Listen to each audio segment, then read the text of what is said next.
ان پر رحمت و رضوان کے دروازوں کو کھول دیتا ہے۔ جو دنیا میں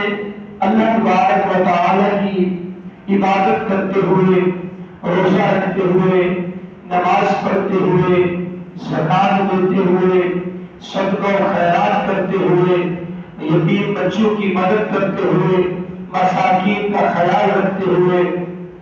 وہ زندگی کے ایام گزارتا ہے، تو رب ذوالجلال اس پر اپنی خاص رحمتوں کا نزول فرماتا ہے۔ اور جس وقت بندہ مومن نماز عید کی ادائیگی کے لیے آتا ہے تو رب ذوالجلال فرشتوں سے مخاطب ہو کر فخر فرما رہا ہوتا ہے، اور جب بندہ مومن نماز عید کی ادائیگی کرتا ہے تو رب ذوالجلال کی رحمت چھماچھم اس پر برس رہی ہوتی ہے۔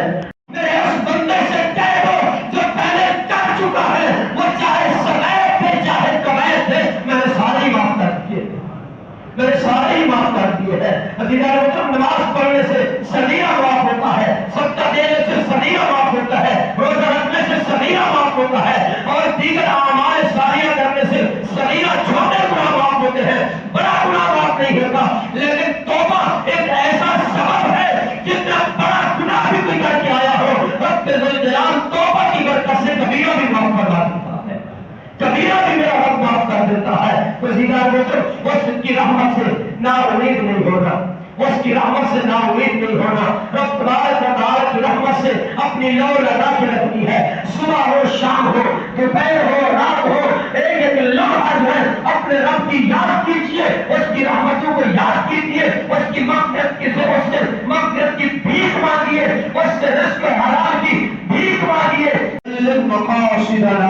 واغفر لنا ما مضى يا واسع الكرم۔ پروردگار عالم آج کے بڑی صحابی کی بارگاہ عالیہ میں شرف قبولیت عطا فرما۔ مالک مولا تیری عطا کردہ توفیق سے ماہ رمضان المبارک کے روزے رکھے گئے، تیری عطا کردہ توفیق سے نماز تراویح ادا کی گئی، تیری عطا کردہ توفیق سے نماز تہجد ادا کی گئی، مالک مولا تیری عطا کردہ توفیق سے نماز عید ادا کی گئی ہے۔ پروردگار عالم ہم سب کے تمام نیک اعمال کو اپنی بارگاہ عالیہ میں شرف قبولیت عطا فرما۔ پروردگار عالم کہیں بھی کمی بیشی رہ گئی ہو اپنی رحمت کے صدقے میں معاف فرما۔ مالک مولا ہم سب امید لگائے تیرے در پہ حاضر ہو گئے، تیری بارگاہ میں حاضر ہو گئے، ہاتھ پھیلا کر دعا مانگتے ہیں۔ مالک مولا ہر خیر ہمارا مقدر بنا، ہر شر سے ہماری حفاظت فرما،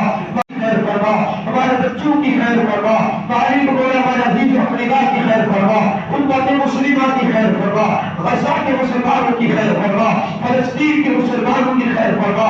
کشمیر کے مسلمانوں کی خیر فرما، پاکستان میں عاشقان رسول کی مدد فرما، نصرت فرما۔ پروردگار عالم تیری پاک بارگاہ سے دعا کرتے ہیں، جہاں کہیں بھی ظالم موجود ہے ان ظالموں کو نیست و نابود فرما، یہود و نصارہ کو نیست و نابود فرما، جو مسلمانوں پر ظلم کر رہے ہیں مالک مولا ان کو تباہ برباد فرما، ان کی نسلوں کو تباہ برباد فرما۔ مالک مولا جن لوگوں نے عاشقان رسول پر ظلم و ستم کیے ہیں مالک مولا آج کے عظیم دن کے صدقے اس مقبول گھڑی کا صدقہ دیتے ہیں، مالک مولا ان تمام ظالموں کو بھی نیست و نابود فرما، جنہوں نے مسجد اقصی کو تالے لگائے ہیں، مسجد اقصی کو سیل کیا ہے، اور یہودیوں کو تباہ و برباد فرما، اور جنہوں نے جامع مسجد رحمت للعالمین کو تالے لگائے ہیں، جامع مسجد رحمت للعالمین کو سیل کیا ہے، مالک مولا ان یہود و نصارہ کے ایجنٹوں کو بھی آج کے دن تباہ و برباد فرما۔